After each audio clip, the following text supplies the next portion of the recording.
Então, meus amigos, tivemos a confirmação oficial das especificações do Xbox Series X. Mas antes da gente comentar sobre o assunto, eu tenho que fazer aquele convite para quem não conhece o canal. Se for o seu caso, seja bem-vindo e, por favor, clique no botão inscreva-se, ativando o sininho do lado.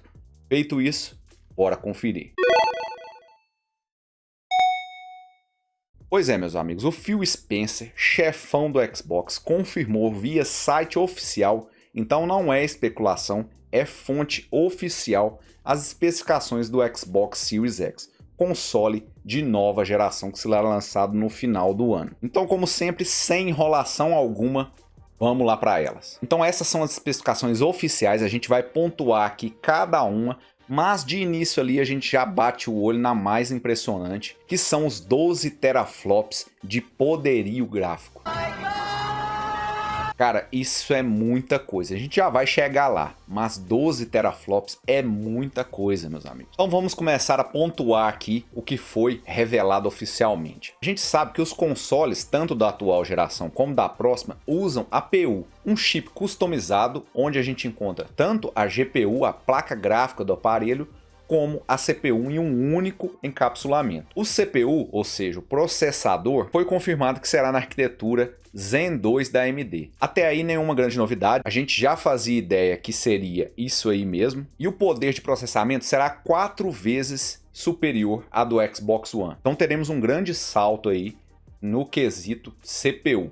A gente sabe que na arquitetura Zen 2 da AMD a litografia é de 7 nanômetros, então é essa que será implementada também no Series X. Na questão da GPU, que é o que eu falei para vocês que é o mais impressionante, tivemos a confirmação dos 12 teraflops. Para efeito de comparação, para quem não entende quanto é isso de poder, o Xbox One X, que é o console mais poderoso da atual geração, tem 6 teraflops de poderio gráfico.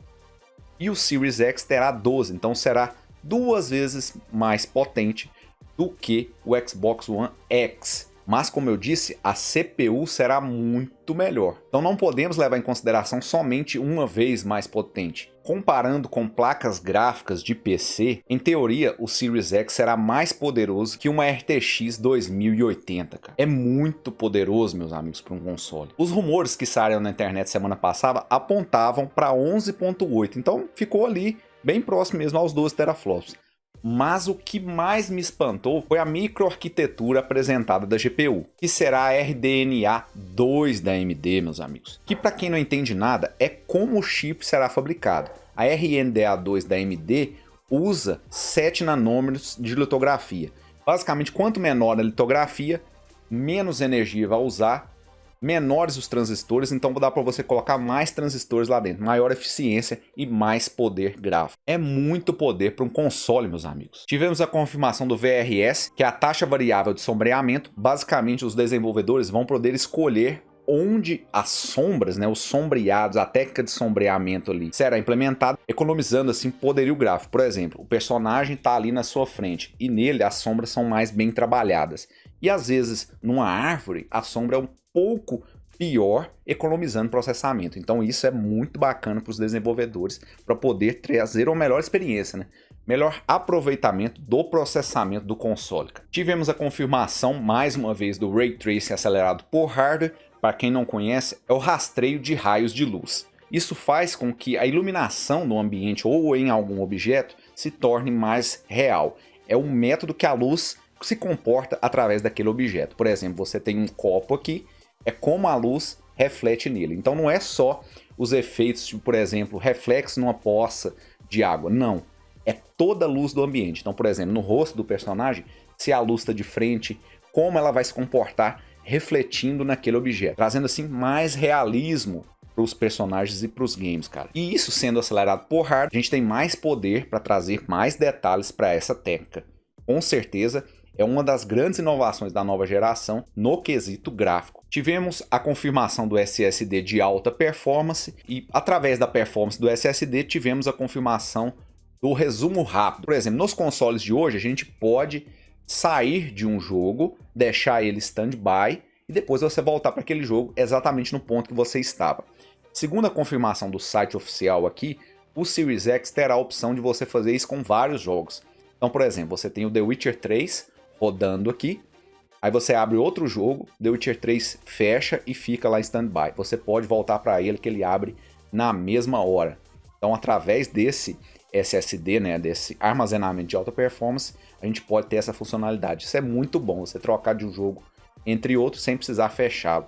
Isso é top de linha. Tivemos também a confirmação do DLI, que é basicamente uma tecnologia para tentar diminuir o input lag nos jogos. HDMI 2.1 com suporte a 120 Hz, cara. Então, se você tiver uma TV ou um monitor compatível, o Xbox Series X terá compatibilidade com conteúdo até 8K e até 120 Hz. Isso, para quem é jogador de PC, sabe que quanto mais Hz, quanto mais FPS, você tem melhor fluidez nos jogos. Então tá aí confirmado 120 Hz de compatibilidade. E por último, tivemos esse último ponto aí, ó, Smart Delivery, que é a entrega inteligente, que eu achei interessantíssimo.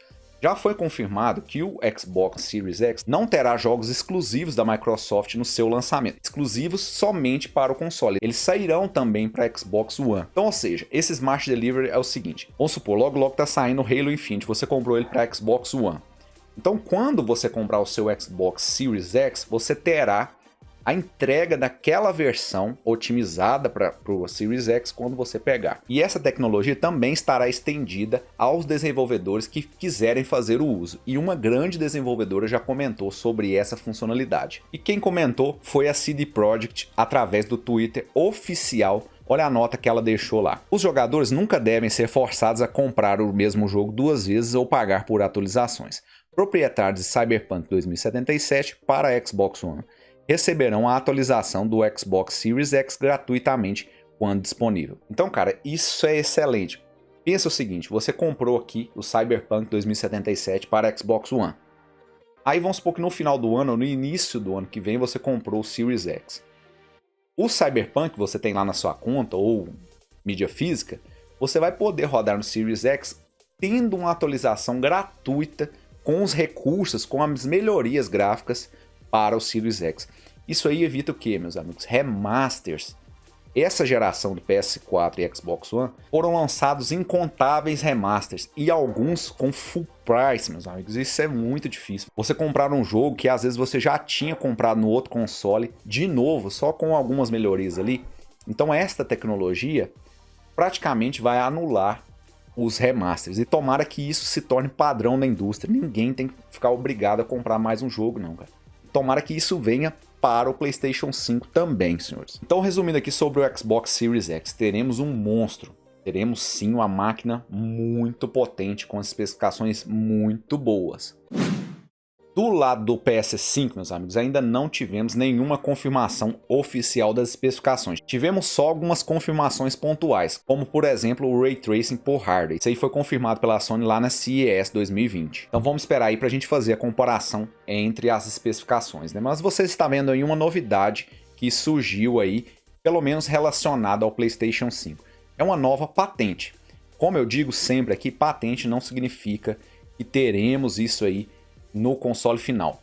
Mas você está vendo o DualShock, provável DualShock 5 aqui, e tivemos uma patente sobre alguns sensores que poderão ser implementados. Primeiro, sensor de suor, isso mesmo, sensor de suor, eu acho que não deve ser implementado, mas o segundo é o sensor de frequência cardíaca, cara. Esse aí pode ser interessante, por exemplo, sei lá, tá jogando um jogo de terror, e o console, o jogo, pode saber como estão os ânimos do jogador ali e mudar alguma ação baseado nisso. Então pode ser interessante. Lembrando que até uma Smart Band simplesinha dessa aqui, a gente tem monitor de frequência cardíaca. Então pode ser interessante para alguns usos, sim. Mas eu acho que tudo que for para encarecer o console não sairá, cara. A gente viu alguns rumores semana passada falando o quanto a Sony está brigando para conseguir reduzir o preço final do PS5. Então o que nos resta é aguardar esse tão esperado anúncio do PS5.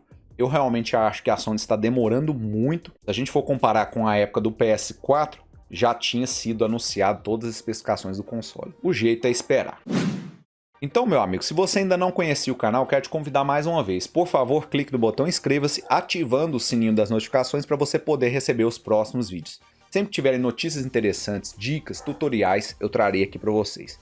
Então é isso, um forte abraço e até a próxima.